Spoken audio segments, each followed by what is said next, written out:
Hai guys, kembali lagi di MVT21. Sesuai judulnya, kali ini aku akan membahas film yang baru-baru, yang masih fresh, berjudul The Invitation tahun 2022. Film ini berasal dari Amerika dan diperankan oleh beberapa aktor dan aktris ternama yang ada di sana. Kisahnya sendiri gimana sih? Apakah kalian masih percaya dengan cerita vampir? Kayaknya udah lumayan lama ya nggak ada film vampir. Ya, semacam kayak gitulah intinya ceritanya. Penisirin, so mari kita langsung saja ke pembahasannya. Check it out.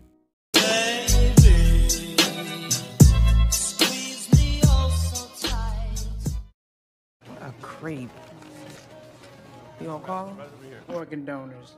See, it's right there in the corner. And he's British. Di bagian awal film dengan background yang super gelap, kita bakal melihat ada seorang pelayan yang sedang memberi makan kepada wanita cantik. Bukannya menerima, dia malah menolak dan terkesan marah. Sepertinya ada sesuatu yang dia sembunyikan. Gak lama setelahnya, si wanita ini langsung lari membawa patung dan bunuh diri sampai kepalanya terpenggal. Nah, dari sini film pun baru dimulai.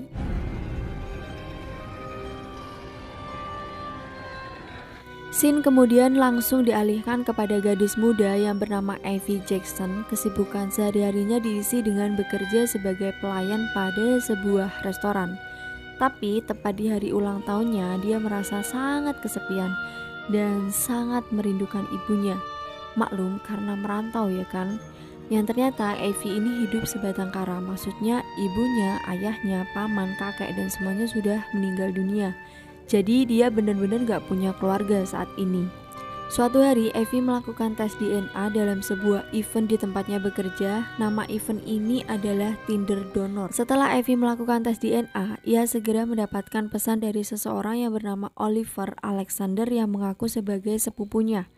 Jadi dari event Tinder Donor kita bisa tahu keluarga jauh kita, karena kebetulan Evie sekarang sudah gak punya keluarga kan. Nah, singkat cerita, besoknya mereka bertemu pada sebuah resto. Gak disangka ternyata Oliver orangnya sangat ramah dan menyambut Evie dengan sangat baik. Mereka berdua ngobrol-ngobrol, cerita-cerita dan segala macam. Ya biasalah, sampai kemudian Oliver menawari Evie untuk menghadiri pesta pernikahan dari keluarga mereka di Inggris. Awalnya Evie menolak karena ini tuh terlalu cepet, soalnya baru ketemu. Tapi Oliver bener-bener ngotot banget nyuruh Evie untuk ikutan. Bener-bener terkesan kayak dipaksa, tapi dia pakai wajah ramah. Dan akhirnya Evie mau. Ya udah, ayo.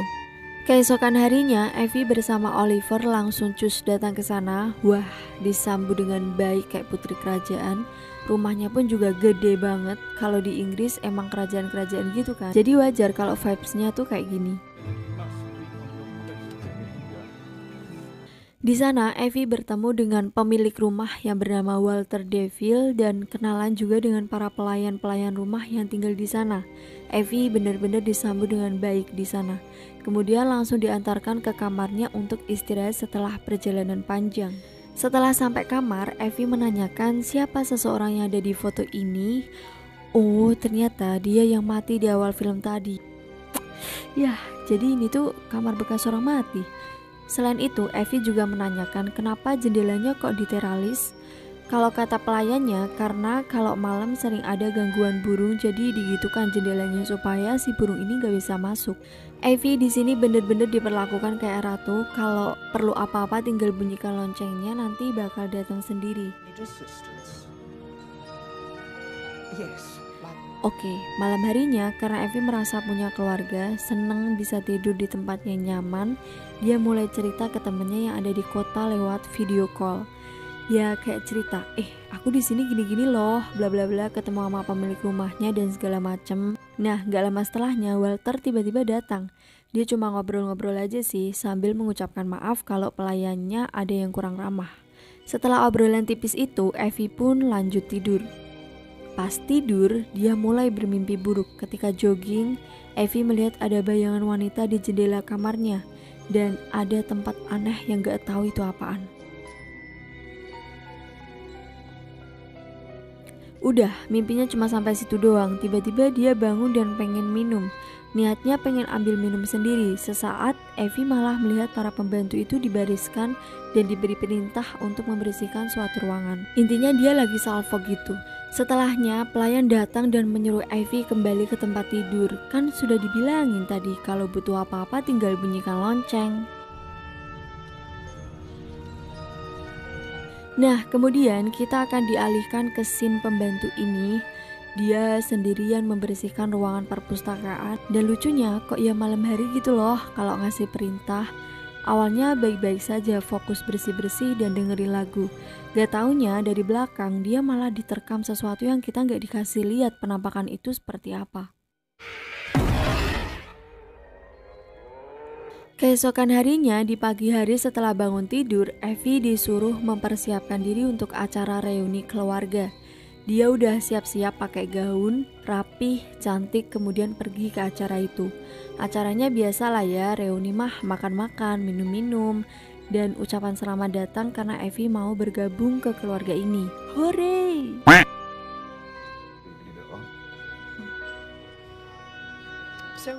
Scene kemudian beralih ke pelayan yang satu ini. Setelah sibuk menyiapkan makanan untuk acara reuni, dua pelayan ini dipanggil oleh ketua pelayan untuk mencari sesuatu. Gak tahu ya apaan. Pada sebuah ruangan, mereka mencari-cari, sibuk mencari-cari sesuatu itu. Kebetulan ruangannya juga lumayan rada gelap, gak dijadikan tumbal atau entahlah. Tiba-tiba mereka diterkam oleh sesosok yang belum kita ketahui hingga sekarang.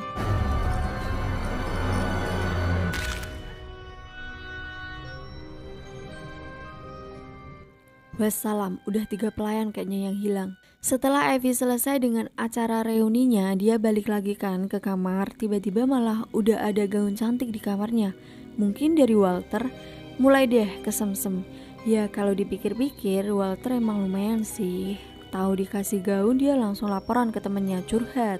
Dikasih gaun sama cogan, gak kalah heboh, temennya malah menyuruh Evie untuk berkencan dengan pria itu. Biasalah, namanya juga Tapi BTW, Evie sama Walter ini gak ada hubungan keluarga ya, jadi sah-sah aja sih kalau mereka mau kencan, syukur-syukur malah nikah. Pada malam hari dengan gaun cantik itu, Evie menghadiri pesta. Waduh, dia bener-bener terlihat anggunli dan slay. Siapa nih? Cinderella ya? Setelah Evie muncul, kemudian muncul lagi yang kedua yaitu Walter. Dan setelahnya dua wanita yang bernama Victoria dan satunya lupa namanya, anggap saja Sisil ya biar gampang.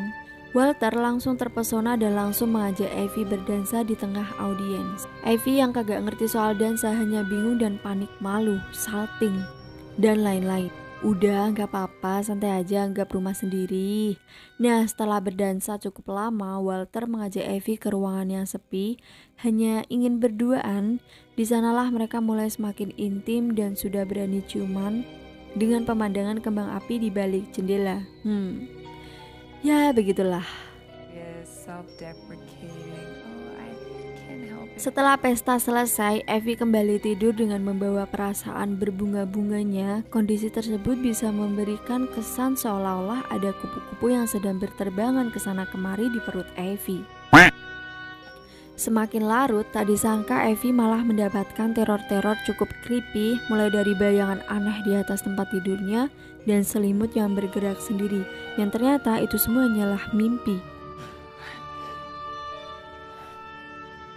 Bangun-bangun dia langsung disamperin Walter dan mereka pun tidur berdua. Ya intinya biar Evie gak ketakutan lagi. Bahkan setelah kejadian kaget tadi, Walter menidurkan Evie dengan cara didongengin. Bukan dongeng kancil nyuri timun atau dongeng dahsyatnya siksa kubur, tapi dongeng deep talk kehidupan, sampai Evie benar-benar ketiduran. Singkat cerita, setelah Evie bangun tidur, dia nggak lihat Walter ada di sampingnya. Adanya malah surat cinta untuk Starla. Salah, untuk Evie Jackson. Tiba-tiba datanglah Victoria dan Sisil. Kalau dilihat-lihat, Victoria ini sangat membenci Evie. Mungkin dia cemburu karena Walter menyukai Evie. Mereka berdua mengajak Evie untuk spa bareng, kayak manicure, pedicure, sambil melontarkan kata-kata pedas yang agak melukai perasaan Evie pada saat itu. Pokoknya Victoria ini tipe-tipe orang yang sangat menyebalkan banget ya. Setelah perkataan itu, Evie langsung pergi dan diam-diam masuk ke ruangannya Walter untuk mencari sesuatu. Selang beberapa menit setelahnya, dia menemukan berkas kurikulum vitae tentang dirinya sendiri, mulai dari ibunya, bapaknya, dia tinggal di mana, dan segala macam. Dari situ, Evie mengira selama ini Walter telah menguntitnya. Itu yang membuat Evie marah dan langsung berkemas untuk pulang. Tapi hal ini dicegah oleh Walter. Ya, intinya gak boleh pulang, kan ini rumahnya gitu. Walter mengatakan ini hanyalah salah paham, aku bisa menjelaskan. Mereka sedikit berdebat. Walter juga berusaha banget menjelaskan sampai akhirnya Evie luluh hatinya dan mereka pun baikan disusul dengan beberapa adegan panas. Oke, selanjutnya setelah adegan panas itu Walter sudah menyiapkan gaun untuk acara makan malam Evie. Singkat cerita nih, pada malam harinya diadakan acara makan malam besar. Ada Victoria, ada Cecil juga, dan Evie duduk di sebelah Walter. Wah, dia mendapatkan posisi yang cukup istimewa di sini. Ada beberapa perkataan Walter yang membuat Evie sangat shock dan kaget pada acara makan malam ini. Kalau ternyata Walter akan menikahi Evie. Bukannya seneng atau apa, Evie malah kelihatan panik dan ketakutan. Parahnya lagi, pelayan yang baru saja datang langsung digorok lehernya untuk diambil darahnya dan dijadikan minuman untuk si Walter. Waduh, dari sini kita bisa akan langsung tahu kan kalau ada yang gak beres. Bahkan para tamu di situ juga terkesan diam saja melihat kejadian ini. Evie menyadari kalau dirinya terjebak pada sesuatu yang mengerikan. Dia cepat-cepat pengen pergi, namun nyatanya gak bisa. Ya jelas saja gak bisa, dia sudah masuk perangkap. Evie langsung dibawa ke ruangan untuk dimasukkan peti. Ternyata diundangnya Evie ke rumah Walter adalah untuk menjadi pengantin ketiga. Oh iya, Victoria dan Cecil ini ternyata adalah istri pertama dan kedua Walter. Evie akan dijadikan yang ketiga. Pantesan si Victoria cemburu.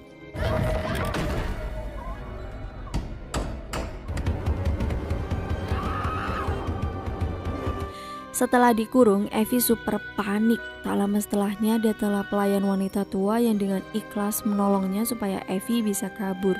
Nah, setelah itu Evie beneran kabur kan, lari. Bahkan dia juga berhasil menjebak kepala pelayan dan sayangnya pelayan nenek tua itu sudah dibunuh duluan oleh karyawan lain karena membiarkan Evie kabur.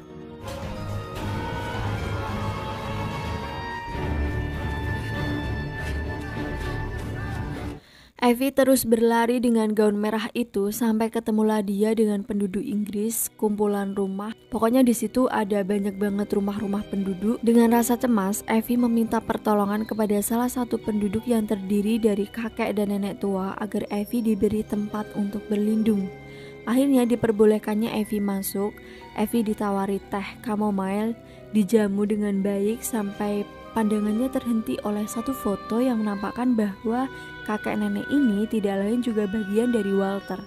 Nah sudah, bukannya mendapatkan pertolongan, Evie malah dijebloskan kembali ke kastil itu oleh nenek ini.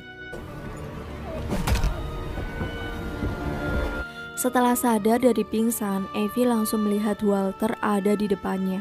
Walter marah. Walter berkata, seharusnya Evie bersyukur ada di sini, mendapatkan keabadian, kekayaan, kekuasaan, bukannya malah sibuk kabur dan menyanyiakan kesempatan ini. Oh ya, kalau kalian belum paham, jadi sebenarnya Walter ini adalah vampir. Dan kalau Evie menyetujui menikah dengan Walter, maka dia akan hidup abadi bertahun-tahun lamanya.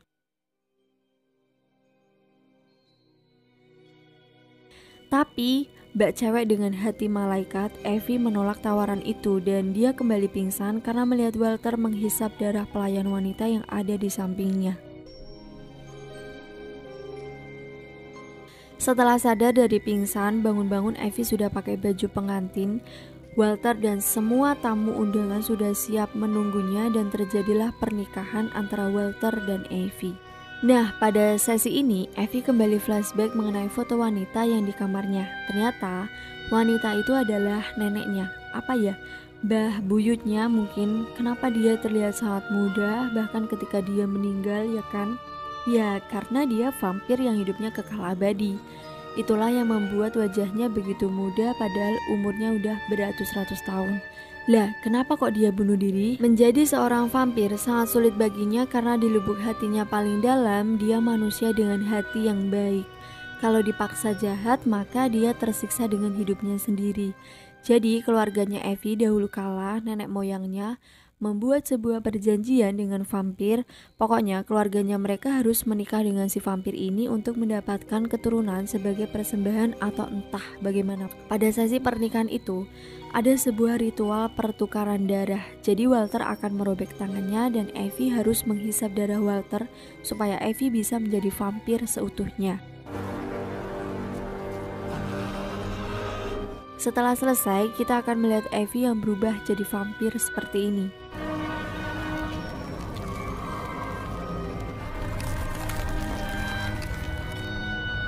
Kupikir Evie bakalan bener-bener menyetujui pernikahan ini, ternyata enggak. Dia menumpahkan semua lilin dan menusuk Walter. Ketika Walter tertusuk, wajahnya berubah menjadi sangat tua. Lalu Evie pergi menolong pelayan yang terikat di sana. Intinya Evie benar-benar berontak di sini sampai Victoria nggak terima dan langsung menyerang Evie. Just like that. I've killed him. You're pathetic. You know. Nah, kita bisa lihat di sini yang beneran sayang sama Walter ya Victoria ini. Lainnya mah lewat. Di tengah gelutnya bersama Evie, Cecil tiba-tiba datang dan menyerang Victoria. Mereka berdua malah gantian adu mekanik sampai tertusuk pedang dan meninggal bersama-sama. Kenapa Cecil menyerang Victoria? Karena Cecil sudah tidak mau lagi diperbudak oleh Victoria meskipun Cecil adalah istri kedua Walter.